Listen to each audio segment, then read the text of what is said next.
ladies and gentlemen, friends and enemies. I want to point out first that I'm very happy to be here.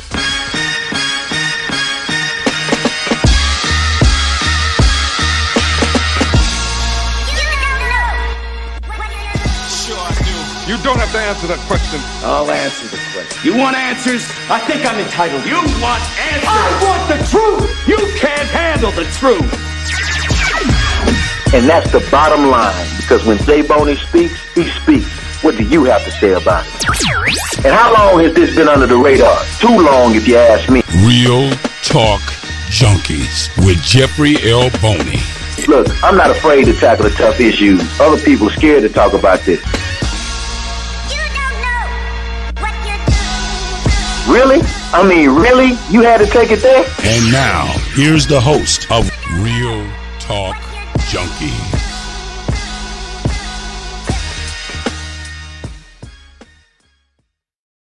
Hey, what's good, RTJs? It is your boy, Jeffrey L. Boney. Of course, you know what time it is. Another edition of Real Talk Junkies with yours truly, Jeffrey L. Boney. Make sure you tune in every Wednesday at 12 noon right here on the Facebook Forward Times page, as well as on Instagram. You can check us out every Wednesday, 12 noon Central Standard Time. Today's topic is going to be fire, just like every other one when you tune in every week here on Real Talk Junkies. Man, I got so much to talk about on today relative to one of the most controversial subject matters and individuals of today.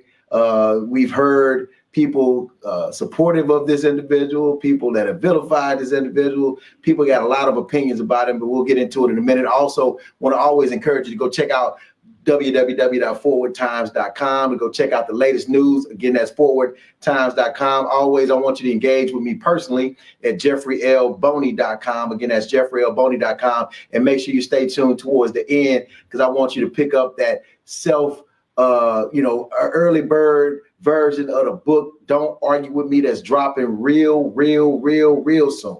So I want you to stay tuned about that. We'll have more details on that at the end of the show. But let's jump into it real quick. As many of you guys may know already, I'm sure you've already heard, y'all are on social media, y'all follow the latest news, however you choose to get it. But anyway, this past week, the Pennsylvania Supreme Court overturned comedian Bill Cosby's 2018 sexual assault conviction. Prior to his release, of course, I talked about that as breaking news on last Wednesday. It had just happened as we were doing the last show. But anyway, prior to his release, Bill Cosby had served nearly 3 years of a 3 to 10 year prison sentence following his 2018 conviction on charges of indecent aggravated assault. Now, to better understand what happened with the Pennsylvania Supreme Court, they ruled that Cosby's deal that he had with former prosecutor Bruce Castor should never have been dishonored. It should have been honored.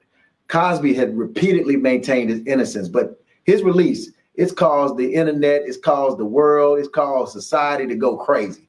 Many folks praising the comedian's release, others expressing their disappointment in the ruling, and even had students from Howard University calling for the removal of native Houstonian, Jack Yates graduate and on-air wife of Cosby in her role as Claire Huxtable on The Cosby Show, Felicia Rashad as the College of Fine Arts Dean at Howard University. It's caused a big fuss. You got people that are for it, people that are against it, people are for him, people that are against him. People got a lot of opinions on the matter.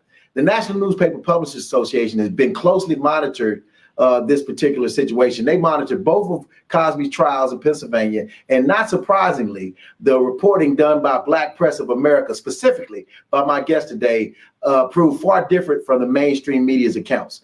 Joining me today to talk about his stellar reporting on this matter is National Newspaper Publishers Association Newswire's senior national correspondent Stacey Brown, who's exclusively covered the trial and has numerous exclusive interviews with Bill Cosby, not only since the trial began, but he's one of the first people, if not the first person, to talk to Bill Cosby since his release from prison. He's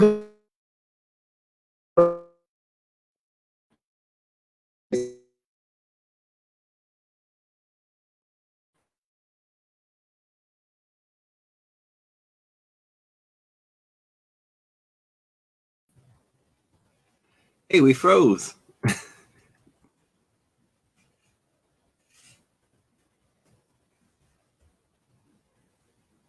I don't know if you can hear me. It looks like I'm on the camera, but I see we're kind of frozen here.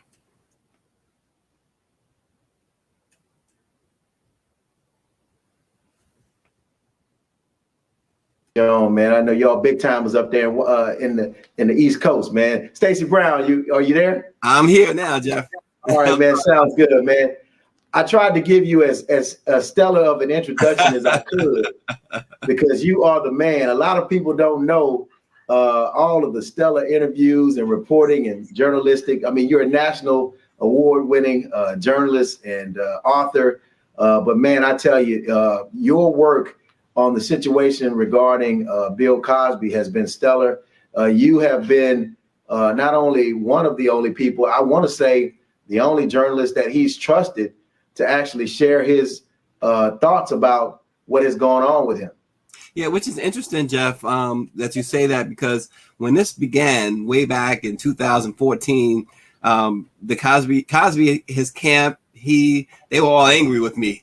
You know, I had looking for that interview. I decided to call him directly at his house, and it was a big uproar about that, and they were really angry about it. But when we got to Pittsburgh, the first trial, even before that, his crisis manager, Andrew Wyatt, had called me and asked me from that point on to just call him first before calling Mr. Cosby directly. And I honored that because, that's Andrew's job. And we got to Pittsburgh. We finally got a chance to really sit down and talk, and which was fine. And one of the things Cosby pointed out to me, and he said this early on, he said, look, I don't need anybody to do me any favors. He said, all I want is for you to report what's factual. He says, I'm hearing all this stuff about me. He says, nobody is doing homework.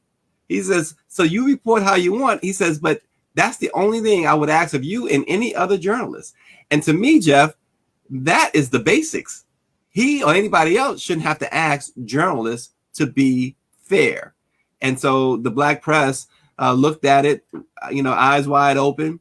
And we saw some things. We saw a whole lot of things that we did not see in mainstream media. And it was shocking to me because I went to the trial, Jeff, thinking that there's no question this guy, he did this stuff. There's no question that they're going to find him guilty. There's no question that, this guy is a criminal. But there was nothing that I saw, because remember, the trial was about Andrea Constand. It wasn't about 60 women. It was about Andrea Constand. And the judge did allow them to present a total of 7 women, 1 in the first trial, 5 in the other, and then you add Andrea Constand. So he did allow that overall. And from where I sat and watched, I couldn't see any evidence to suggest that, number one, not only was he not guilty in that case, but he should never have been brought to trial. And the Supreme Court said the same thing. So let's talk about that, Stacey. I mean, I think about the justice system and how many individuals have gone through the justice system, and once we hear the verdicts, guilty or not guilty, we pretty much have been taught or trained to trust those verdicts. It's a jury of your peers, and they've been given evidence to look at and to ponder and to consider. And of course, many of us don't see all of the evidence that the jurors see, and right. What they're faced with what they're presented with and faced with to make a determination of a person's innocence and or guilt.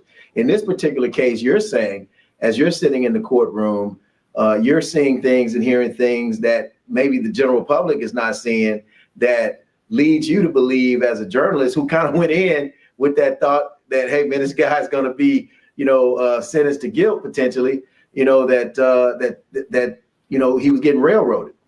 Yeah, keep in mind too, and I'm looking at a comment from I guess a relative of yours, Jeff Sharwin, and she says, didn't he admit guilt? And that is the biggest lie propagated on the whole thing from the beginning. I saw a talk show host talk about this. I saw people say, yeah, well, he admitted this man not one time This is where he talks about in an interview that's on Black Press USA just now as we went live that I had with Mr. Cosby over the last couple of days. Just went live, a big time exclusive. He implores people, and I've been saying it for 3 years, read it for yourself. Mainstream media cherry picked. They put words together. You know, you could say in a sentence, Jeff, throughout this program, you could say, I'm guilty of this. And then later on, you could say something else, I killed somebody, just as a metaphorically. Well, this is what happened. They put these two things together and said, see, he admitted it. He never once. The question was in the deposition, just so people can be edified on Real Talk Junkies. The question put to him in the deposition, and this deposition was 4 depositions over 6 months. And Andrea Constand's attorney asked him, have you ever given a quaalude to someone that you later had sex with? And his answer was yes. He didn't say, I slipped in their drink. He never once, that was never in testimony. It wasn't in any of the police interviews or in the deposition. Before you go forward, Stacey, I want to make sure I'm clear in what you're saying. You're saying that the question during the deposition to Cosby that people are saying that he admitted or admitted guilt to was that, he was asked, have you ever given someone a quaalude that you eventually had sex with? And exactly. And he said yes. And now, I need you to break that down a little further because you still got some individuals who are listening to this and who've also been influenced by the mainstream media who believe that he admitted guilt. So can you break that down a little bit further? Absolutely. So quaaludes, and remember, this was the drug of choice in the 1970s among the party goers, right? It's like ecstasy became it later. Quaaludes was something that both, and I saw an interview some time ago with Jimmy J.J. Walker, who talked about this as well, about the 1970s scene, especially in Hollywood. Women, more so than men, would bring the drug Quaalude. Everybody wanted. Hold on, Stacey. For those that don't know who Jimmy J.J. Walker is, he's from Good Times. So I just want to make sure we got some people. We got to talk to some people like they too. I mean, no offense to Archie Days. I'm just saying. I want to make sure you're aware of who he's talking about. Yes. So from Good Times, right? And so in any event, back then, he said, "Yeah, I got it." He got it from his doctor because he had some back issues that they gave him the Quaaludes for. And he knew it was a party drug. He said it was a party drug. And that's why he got he didn't use it for his back. He knew that women were going to ask him for it. And one woman, it's important to note, one woman, Janice Baker Kinney, testified that she took a Quaalude before she went to his house. And when she got to his house in Reno, he offered her another one. She took it. And she said, they asked her, why did you take it? She said, to get in the mood. Now, the follow-up question was never asked, get in the mood for what? But she later said that she took it because, I trusted him. He was, he's Bill Cosby. I trusted him. Now, that makes no sense. You never met him before. And that's the problem, too, Jeff, we have here with society and thinking about superstars. But that's a whole nother conversation. You don't know these people. You hear their music. You see their comedy. You see their shows. You don't know them. You don't know if they're a monster or not. But nonetheless, so he never admitted to any guilt. And keep in mind this, during the first trial, he was offered a plea deal in which he would do no jail time. He rejected it. He said this to me, I will never admit to something I did not do.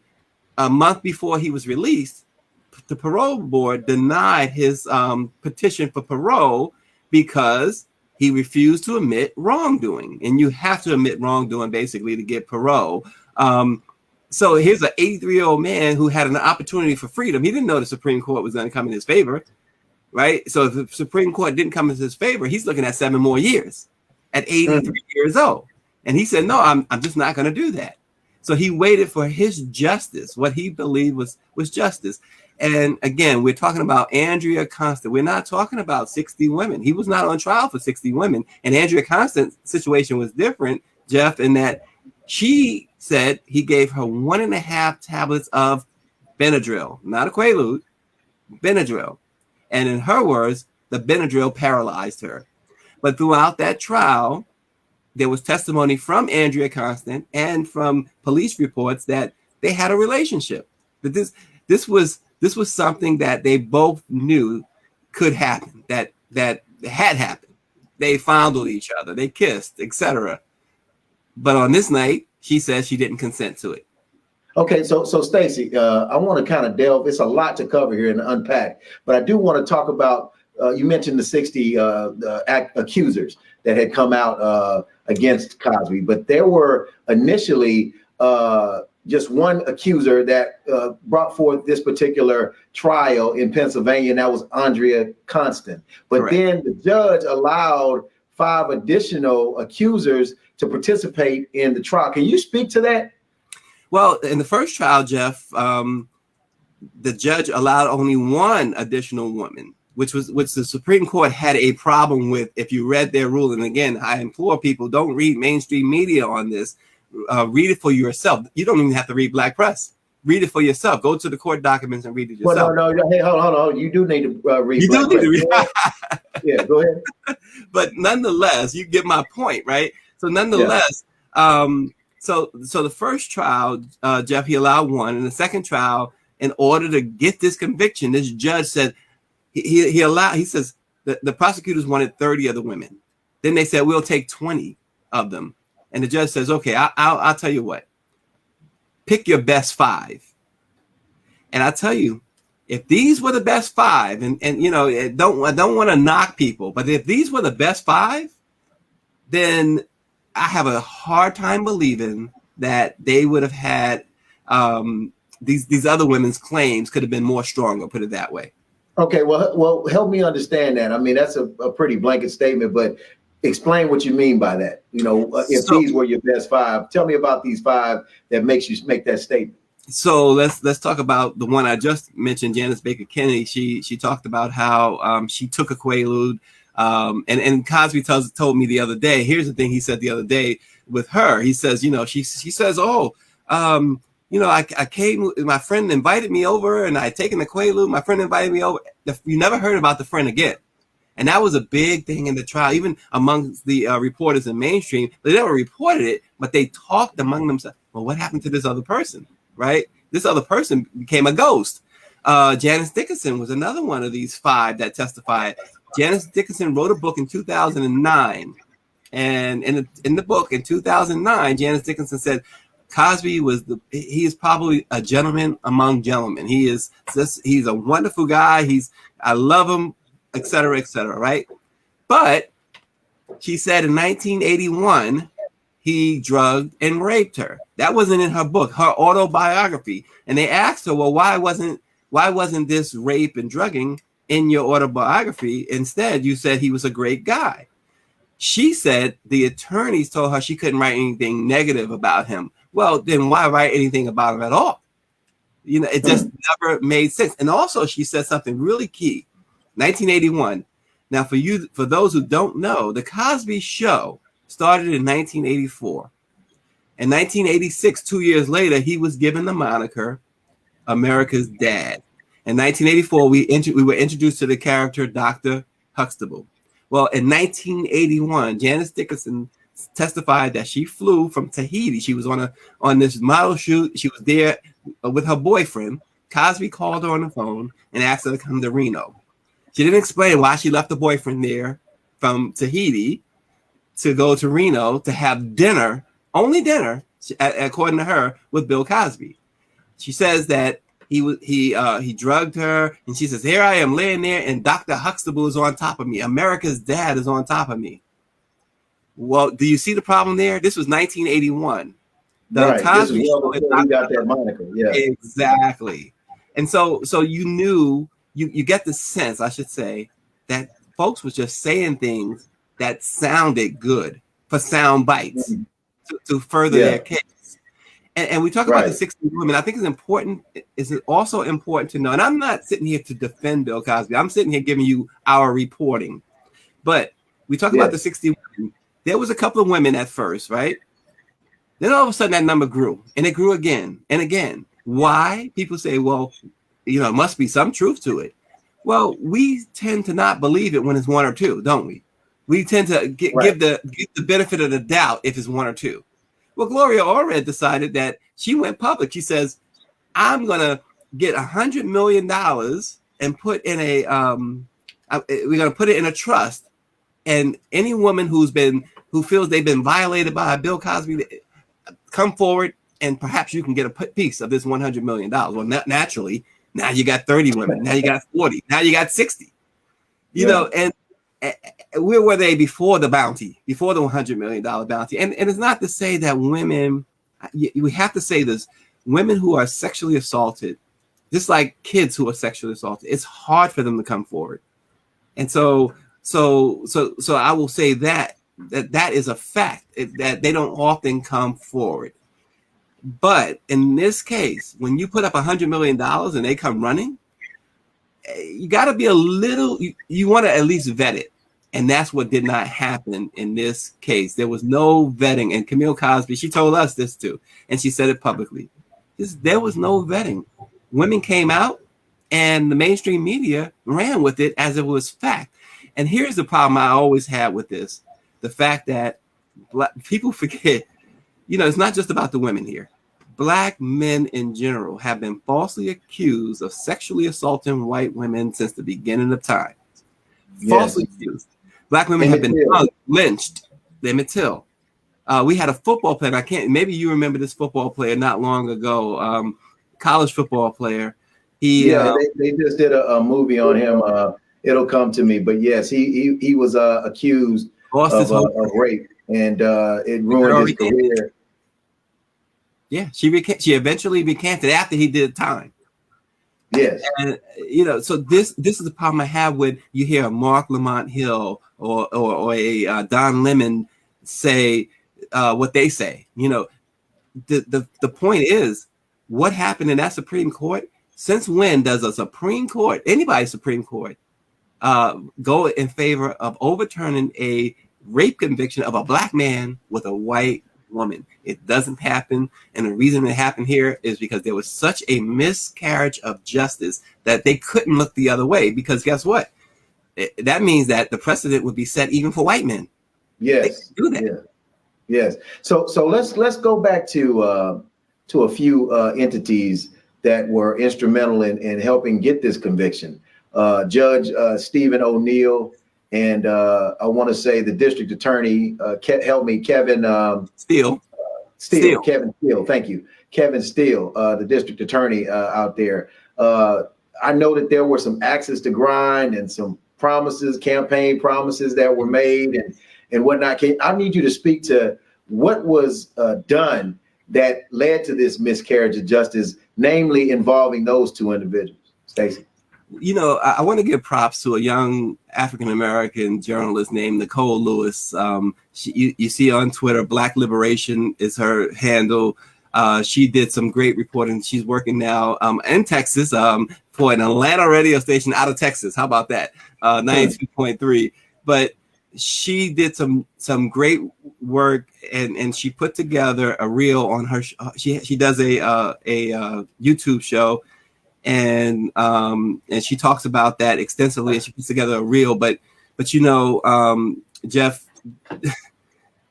I think that, again, I'm going to implore people to read our reporting on this, and then go back and read the court transcripts as well, because I think people coming after and still saying he said this, he said that. He only spoke in a deposition. He only spoke to police, and he sat for hours. And one of the first police officers he spoke to was Andrea Constant's brother-in-law in Canada. And Andrea Constant's brother-in-law, a cop in Canada who wanted so bad to bring charges against Cosby, backed away. There was nothing there. This is her brother-in-law. There was nothing there. This was bad. This was one of the worst cases of miscarriage of justice. Kevin Steele and Judge O'Neill worked in cahoots. Basically, they were in a prosecutor and judge worked so hard. I want people to understand that the rulings that were made, I will give this to them. They were very smart in most of their rulings, right? because they knew that certain rulings, like for instance, the statute of limitations had run, but yet they found a loophole. What was the loophole? In Pennsylvania, a jury can decide if the statute of limitations ran. The judge don't have to decide that, right? He knew it ran out, so what did he say? He gave it to the jury, but he didn't instruct the jury on the statute of limitations. And so they never considered it. But it was clear from testimony, court records, Constance's own words, Cosby's records, that this did not happen when they said this encounter didn't happen when they said that the statute had run out. So the case should have been thrown out anyway. There were a lot of reasons why the case should have been thrown out. But Kevin Steele, the DA, he ran on this. I was going to say about Nicole Lewis. She put together, she even replayed that commercial when he was running for DA, in which he said basically he was running to get Cosby. And you can't run a campaign like that. Wait a minute, you're saying that he ran television commercials or radio commercials? Television commercials, Jeff. Saying that he was running because he wanted to get Bill Cosby. Among other things, yes. So he had an agenda, and some campaign promises that he had to fulfill. Apps 100%. And wow. I mean, he tore apart the former DA Bruce Castor in those ads, saying that he failed to prosecute Cosby. He could have gone. This was in the commercial. He could have gone and found some other victims or other alleged victims. And if I get to be DA, I'm going to find these people and I'm going to bring him to justice. This was his campaign promise. And Judge O'Neill, again, his rulings, he told Bruce Castor that he told the former DA who made the deal with Cosby. Now think about this. The former DA who the Supreme Court said, yeah, that deal is good. It should have been honored. He told him, you're not credible. So we're not going to listen to you. And he refused to allow Castor to testify in the trial. So this was, you hate to say it because it sounds so cliche, but it was a setup. And I always say this about Bill Cosby. There's a couple of problems I have with Bill Cosby. One, he cheated on his wife, right? That's horrible. It's disgusting. Two, as smart as this man is, and if you ever speak to him, and I've had the opportunity to speak to him a lot, he's a very intelligent man, but Constance played him like a fiddle. She used him, she set him up, and you could see the setup for Miles, but he couldn't see it. How could you not see it? That was the thing that I could never understand. Him and I had some really, really great conversations during the trial. And I want you to know, in the first trial that ended in a hung jury, here's the other thing, and this relates to Judge O'Neill. The jury, when they retired to consider the verdict, they first told O'Neill, okay, well, we're unanimous right now, 12-0. He's not guilty. O'Neill said, go back and deliberate more. You can check it. It's in the records. Wait a minute. Okay, wait a minute. Because I know that people are not probably aware of what you just said. Mm-hmm. And that's probably one of the most shocking things that I could have ever heard, especially coming from a judge. You're saying that Judge Stephen O'Neill, the jury that had been selected by both the prosecutors and the defense, correct, and had heard all of this testimony and evidence, came back and said that they could not find him guilty, and it was unanimous. It was their first, when they go in, if anybody knows how the jury works, when they first go in, the first thing they do is, before they even start discussing anything, they pick a foreman, which they did, and then they say, well, first of all, what is everyone thinking? Are you ready to vote? And they said, yeah, not guilty. The judge, they call the judge to get direction. He says, no, it's too soon. Go back and because they didn't come into the courtroom and said we have a verdict. And that's where, again, he walked the fine line, right? Because had they come into the courtroom and said we have a verdict, then there was nothing he could do about it.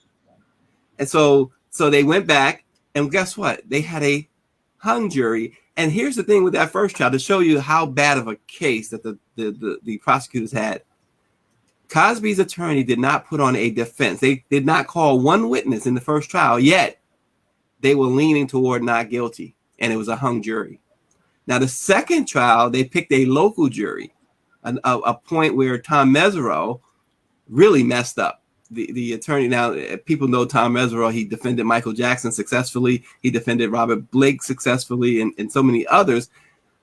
This was not, and I say this all the time, this was not the same Tom Mesereau. And Bill Cosby was telling me just the other day that he did have a problem with how Tom Mesereau handled the case. Tom Mesereau really just, it's almost like he didn't show up. This was not Tom Mesereau. You and I could have done this, Jeff, what they did in that trial there. His assistants were doing a more effective job than him. But nonetheless, the judge allowed a juror member, you probably heard this in the second trial, because a lot of the jurors had some sort of connection to the Montgomery County, Pennsylvania justice system. They had either, whether it's the judge. In fact, one of the jurors was a neighbor of the court reporter, right? So who's the court reporter? She's the one that takes all the notes, and she works for the judge.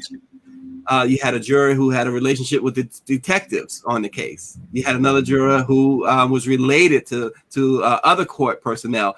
So you really had a jury who had made up their mind, and that was the case with one juror who, once they selected him in the voir dire process, he got up. They said, "You're on the jury." He got up. He went to the back with the other prospective jurors. Well, he says, "Oh, we can all go home. He's guilty." A potential juror, a black juror, she went and told that this guy had said that. Naturally, the defense wanted him off the jury, and the judge took her. The judge and Kevin Steele took her in the back with her lawyer. Why does she have a lawyer? So her lawyer comes. She comes out of that room smiling, and they come back and say, "No, we're going to keep him. You can't strike him." She reported that he had made this egregious statement before the trial began, and they said, "No, you can't strike him. We are keeping him." And she walks out of there smiling. Well, there was some reporting by a news outlet called YC News. It's a college paper there in Pennsylvania, who said that his reporting, this young man's reporting, said that they actually made some references to her cousin who was locked up and her brother who was locked up, and some other things, some other legal issues she had. The juror that was reporting the egregious conduct, the potential juror. And so she walked away. They gave her some sort of deal, and she walked away, and they kept that juror. And during the process, Jeff, during the trial, we saw the juror member at the end there, I don't know if it was 11 or 12, flirting with the attorney, Lisa Bloom. Lisa Bloom was the attorney for one of the alleged victims. We saw that juror flirting with the PR person for the prosecutor during while testimony was going on. Because I remember another reporter who was sitting next to me and said, "Did you see that?" I said, "Yeah, I'm watching this, you know." And I made it. I told Andrew Wyatt, who is Bill Cosby's spokesperson, while that was, I said, "You guys got to keep an eye on this. This is not right." And so it was a whole lot of shenanigans there. You had people writing things, and now they had said that you couldn't have any type of pro or anti paraphernalia in and around the courthouse. Well, throughout the bathrooms in the courthouse, there was this anti-Cosby paraphernalia found everywhere, constantly. On the courthouse steps, you had these. The judge's wife was in this women's movement, right? And so she didn't come, from what I understand, to the protest, but her group that she funded went and protested on the courthouse steps during the trial. It's a whole lot of conflicts of interest. And at one point during the trial, it was revealed that the reason why the judge, O'Neill, had such a grudge against the former district attorney, Bruce Castor, is because some years ago when Castor was running and the judge was running, the judge also was running at the time, there was this, slanderous campaign ad that said that the judge, he wasn't a judge at the time, but O'Neill was having an affair with the secretary in Bruce Castor's office. Well, turns out that there was a lot of truth to that, right? But Castor had maintained he did not reveal that. It somehow got out on its own, right? Well, the judge during the Cosby trial, because that became an issue, and the Cosby's lawyers said you should recuse yourself. Well, the judge took 10 to 15 minutes. He stopped the trial and said, had this emotional plea to his wife during the course of the trial. I love my wife. I would never do anything to hurt her. What happened in the past is the past. It was unreal. And once again, how much did you see and read that in mainstream media?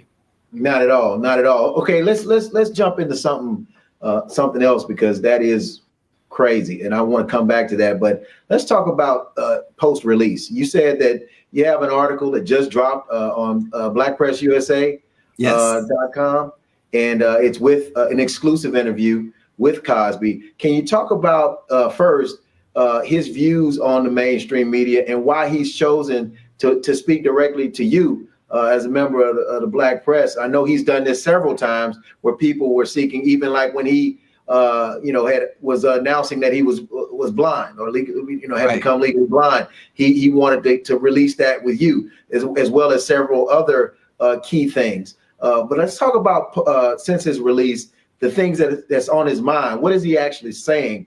What does he want to get out there? I know that there's this whole thing, I mentioned it in the opening monologue about Phylicia Rashad. I know he's got some comments about that has come forth, and he released a statement. But I know he's probably gone deeper. And then based off of what you shared earlier and how people have turned, many people have turned on Bill Cosby, namely a lot of, African Americans. Yes. It'd be interesting to know what's on his mind right now.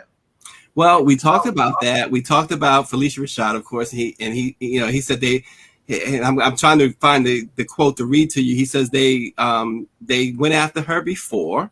He says this was no surprise. He said the exact quote, they didn't like what she was doing before. And he went on to talk about the donors to the school, the power of money supporting things that people cannot find the money to support themselves.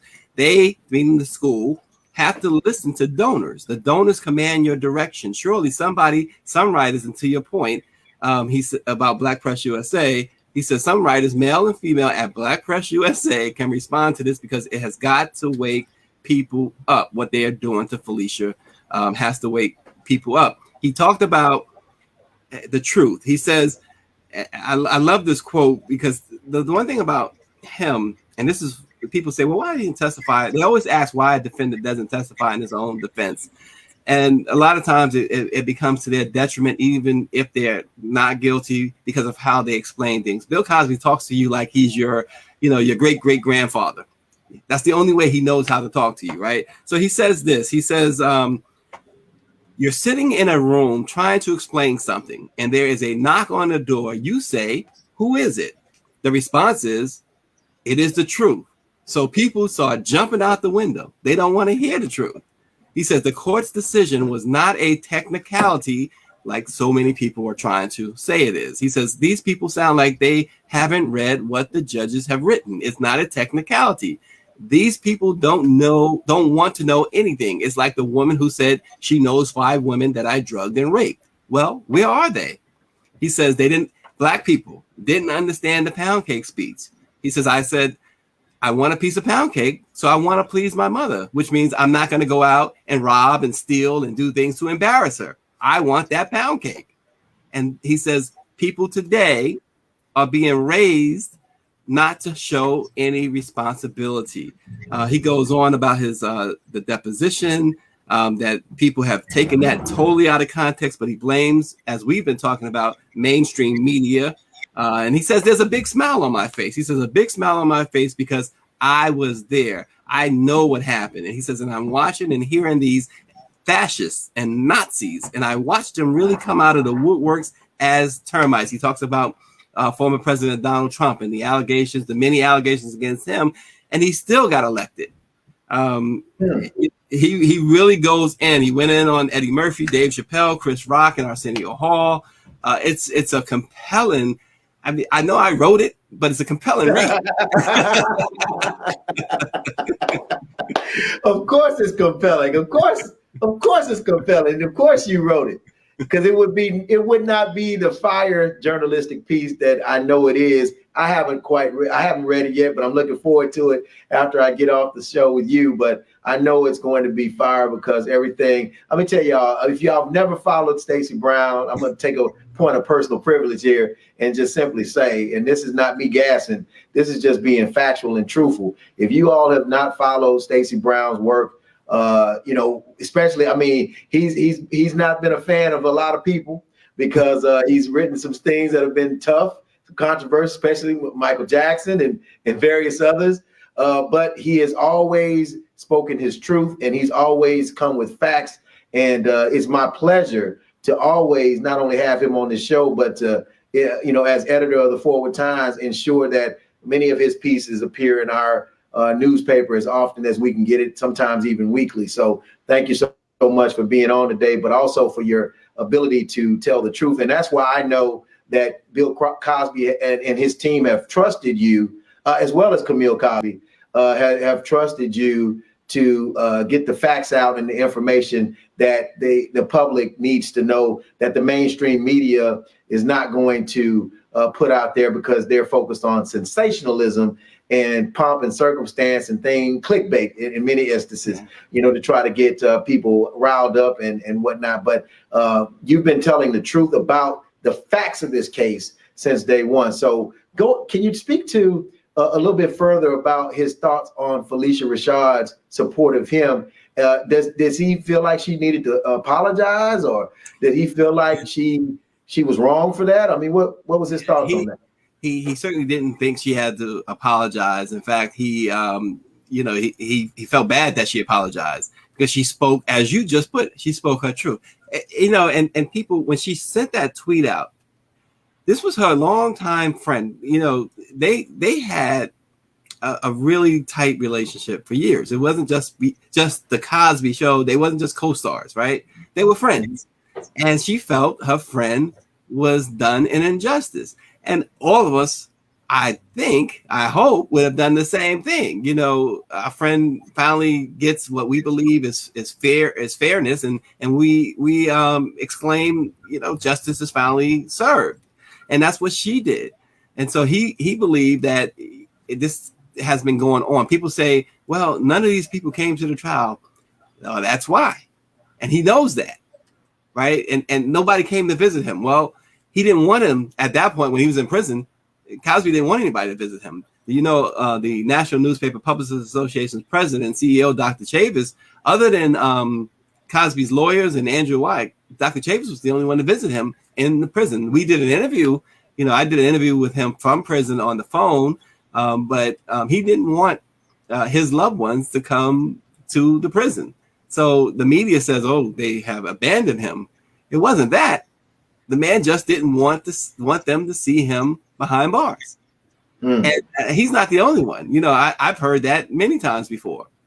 So again, the media has totally distorted everything about this man. Is he somebody that if you're a morally upright person, he's not going to be your best friend, right? Because of his actions with, like I said, he's readily admitted adultery.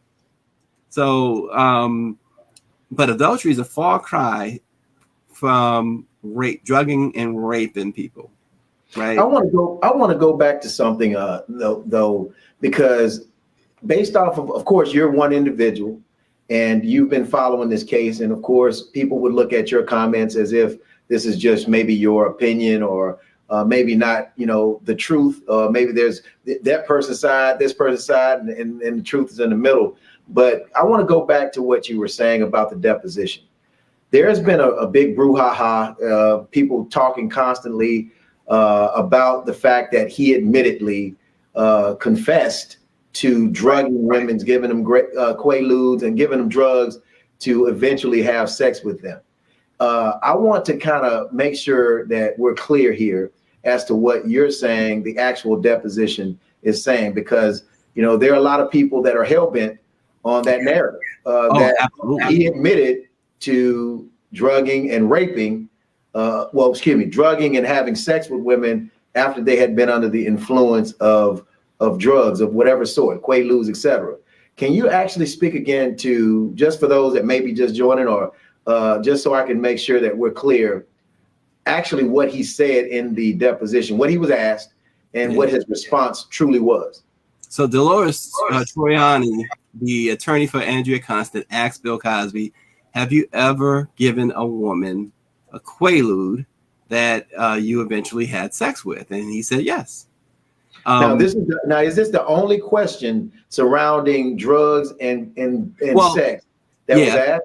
Yeah. So the question was, remember this deposition, and people should know this, it was a series of depositions. It wasn't just one deposition, and it was asked these questions. It's almost, you know, one of those tests, Jeff, you might know the name of it, where they ask you the same question 100 different ways. Yes. And so it was one of those things where he was asked that question in several different ways. And each time he was asked that question, in fact, at one point he was cut off in the deposition when he was trying to explain that, because, you know, your words can get twisted. And so she said something along the lines, I can't quote her directly at the moment, but she said something later on along the lines of, so they were drugged and you had sex with them. And he said, wait a minute, you make that sound sinister or something. This was going on. I offered, they accepted. And in some cases, and people don't put this at all in there, some cases, the women had already taken a Quaalude and she wanted to have sex with him. You know, remember this, no matter what you think of Bill Cosby or anybody any celebrity who you might think, oh gosh, you can do better than that. There are still so many people who are attracted and will sleep with, male and female, somebody who's an A-list celebrity just because they're an A-list celebrity. So, you know, people say, well, why did he have to give him drugs to have sex with him? He didn't have to. That was just what was going on at the time. And look, he's human. He went along with what was going on at the time. Right. That is, you know, that is a far cry from saying there was no testimony, by the way. And I heard somebody on some show just earlier today say this about how they, you know, I just can't get with the fact that he kept slipping it in their drinks. None of these women testified that he put it in their drink, and they did not know. Even Andrea Constand said he offered me these Benadryl pills. I asked him about it, and he said it helps because she went over his house. Understand? To put it in proper context. This night she was quitting her job at Temple University.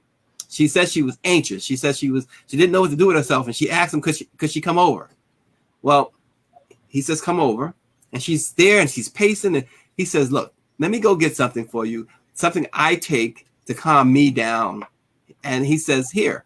So he breaks off one of the Benadryl tablets. So because she was like this herbalist. She was really careful about what she put in her body. She asked him what was it, he told her. And she took it, and he said, you know, here, gave her a glass of water, said, put these down. His exact words were, put them down. He says, these are your friends. They're your friends because they will help you to relax. She took them, and that was that. And now I have never heard, Jeff, anybody, and Andrea Constand was a world-class athlete. I've never heard anyone say that 1.5 tablets of Benadryl paralyzed them.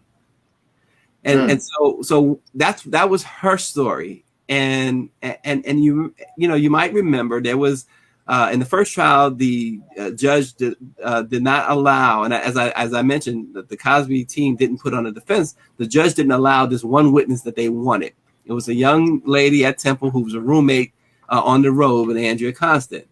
And while they were on the road, and now she testified in the second trial though, but while they were on the road, she said that this story came on the television, and it was about some celebrity who drugged some woman and raped her.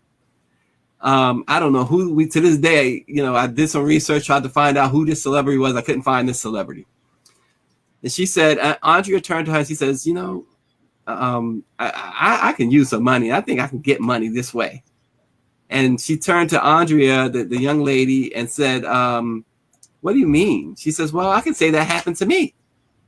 And she says, well, if it happened to you, we need to go to the police. And Andrea said, no, I'm just hypothetically speaking. Nothing like that's ever happened to me. And so, but basically what she did, it was a whole setup. She had basically acted out her setup with this friend, but told the friend or the roommate that, no, it never happened. I'm not going to. But she knew, it came out in the deposition. Again, read the deposition, folks, that Andrea knew that there was a couple of women who had claimed, and their claims that went away, that Cosby had given them a Quaalude or whatever. So the thought going into the trial from the Cosby side was that she was playing on this, and so they got to understand that she knew that this was sort of a thing that she could say and people would believe that, oh, he did it before. He gave people Quaaludes or whatever. So she got to his house that night wanting him to give her something so she could make these claims. Her career was at a crossroads. He had tried to help her get into acting. She would go to him and say, well, what about, and this is testimony. This is not me. What about my butt? You think my butt is big enough? Do you think and she would, basically turn around and show him her butt and ask him to give her pointers. And he got her auditions. He got her, well, not auditions, but meetings with some big folks at NBC. She just didn't have the talent. And there was nothing he could really do. And she was frustrated. She was broke. She had all these bills. And she decided, I know how to, I know how to come up. All right, so I just want to just talk about a few comments from the viewers. Serena Ross says, I'm with the Me Too Act, but why wait all these years? I don't understand. Sharwin Wills Boney said, hey, Black America, we owe Mr. Cosby an apology. He did not drug Andrea Constant. Latanya Autry says, sounds like they knew what they were taking and willingly took it. And so there's a lot of comments in the chat. People really chiming in on today. I want to mention that Me Too, what Serena's saying, don't get me wrong. I think Me Too, the premise of Me Too is fantastic because women have been taken advantage of for too long. Women have been sexually assaulted in the workplace. That's what really what was about, right? Powerful men have taken advantage of women. If they didn't get what they wanted from the women, then the women was cast aside. So and it was started by a Black woman, by the way. Right. And my problem with her is that her thing is only about Black men though. And we got Trevor Bauer, we got, Woody Allen, we got Roman Polanski Harvey Weinstein. Yeah. Well, look, Roman Polanski won an Oscar while and he's still on the lam for all these years, like 50 years he's been on the lam. What he did to that 12-year-old girl is the most despicable thing you could do. And yet we focus our energy on Cosby, and we intentionally misrepresent what really happened, particularly in the Andrea Constant situation. The other 60 women, there was no trial for them. So we can only speak, and me as a journalist can only write about the Andrea Constant situation. Right. Well, I tell you what, man, I mean, you've done a yeoman's job. I do have another question. One of the audience members asked about Camille Cosby's comments relative to the Me Too movement and how they needed to clean their act up. Can you speak to, I know you had some conversation with her. Can you speak to her perspective on the situation? Because there's a lot of speculation out there about her views on her husband. And because, of course, like you mentioned, he did not want anybody coming up to the prison, that meant that she had abandoned him as well. So can you speak to that? Let me tell you something. She directed his legal team from end to end. She was behind the scenes constantly. She was the one who was making the decisions that needed to be made. The day after he got out, he spent the he might still. I'm not sure where he's at right now, but he went to New York, to their townhouse in New York, and in fact, she and him have been spending each day and night together since he's been out. She spoke on the phone just the other day, her and him together from New York with Ben Chavis, our president and CEO. She's been steadfast, and the Me Too situation, right? She saw some good in it too, but she also saw, as she said, the evil it's been used for, because you can't just, especially, and I think we said this at the top, Jeff, when it comes to African American men, how do you jump from A to Z right away because somebody jumps up and says this happened? We are in trouble. We all, men and women both, are in trouble if we say convict them based on an allegation. In fact, wake up, because in New York, the district attorney, Cy Vance, Manhattan District Attorney Cy Vance said last year, and I quoted him, just the allegation alone should be enough for conviction. That is so dangerous. That's dangerous. And so we got to stop. We got to take a minute, take a breath. Mark Lamont Hill, you guys take a breath, because one day it could be your brother, it could be your dad, your son, your uncle, your cousin, and you'll be hollering the same thing that Cosby was hollering for 3 years, right? You'll be saying this is not justice, but you can't have it both ways. You can't have it both ways. Be careful. There's a lot of people, we're about to jump up out of here in a second, man, and I appreciate you for being with me. There's a lot of speculation that this happened to Cosby. You've heard things such as he was trying to acquire NBC, and also you've heard that there's oil under his property, and that, yes. So can you speak to any of that? Have you done any research on any of that backstory stuff? Both of those things are true on his face. Now, whether or not the oil situation had anything to do with this, the property in Massachusetts is believed to be rich with oil, on top of a lot of oil. That's a strong belief. The NBC thing, he told me about that. Yeah, he was just about to buy NBC. There was a lot of people that didn't want to see that happen. Whether or not, in his words, whether or not that had anything to do with this, he didn't really connect the dots totally. So that's speculation. I don't know if that has everything to do with it. I think from what I can see, it certainly was a motivating factor in prosecuting him, because it was like, we got to take this guy down a peg. We have to. He's too big. And a lot of people felt that way about Michael Jackson, right? That it was about taking down a black icon. A lot of people still feel that way. But in this case, I think that was one of many motivating factors. I think that they felt that they had to do something, and Cosby was an easy target. When I say they, they're talking about the powers that be, prosecutors, judges, and this whole Me Too situation. What better way to stamp Me Too as legit than take down, an A-lister like Bill Cosby, and obviously Harvey Weinstein followed. Yeah. Well, I tell you what, I know he's talked about potentially doing some sort of a tour, comedic tour, to get out on the road. I'm sure that it'll be widely attended by individuals either coming to support Bill Cosby or to protest. But I'm sure he'll be able to handle those hecklers pretty well. But I tell you what, Stacey, I know that there's probably going to be a book forthcoming from you relative to this situation. You're a stellar author, and if I could be half the journalist you are, man, I'll be doing please, Jeff, I look up to you. You and the Forward Times. Let me tell you, there is no better paper than the Forward Times, and a lot of that has to do with you, and of course, the great Karen Carter Richards. So, I look up to you guys. I appreciate Houston. I tell Houston all the time, y'all represent Houston. And everybody in that city should know how well y'all represent that city, man. Well, we just Stacey, I know we won 7 awards at the most recent NNPA fund. And my thing was only 7. Why only 7?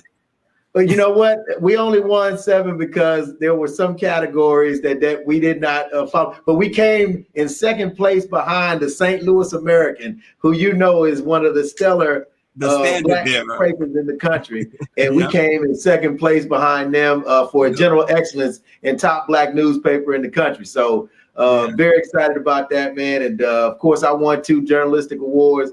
But I tell you, man, you keep me inspired, and I'm gonna keep trying to do the best I can to live up to your standards. Listen, everybody, y'all know the deal. Don't argue with Jeff. So thanks a lot. Stacey Brown, National Newspaper Publishers Association, Senior National Correspondent. Looking forward to reading that piece, Stacey. Thank you for being on Real Talk Junkies today. My privilege. Thanks, Jeff. All right, no problem.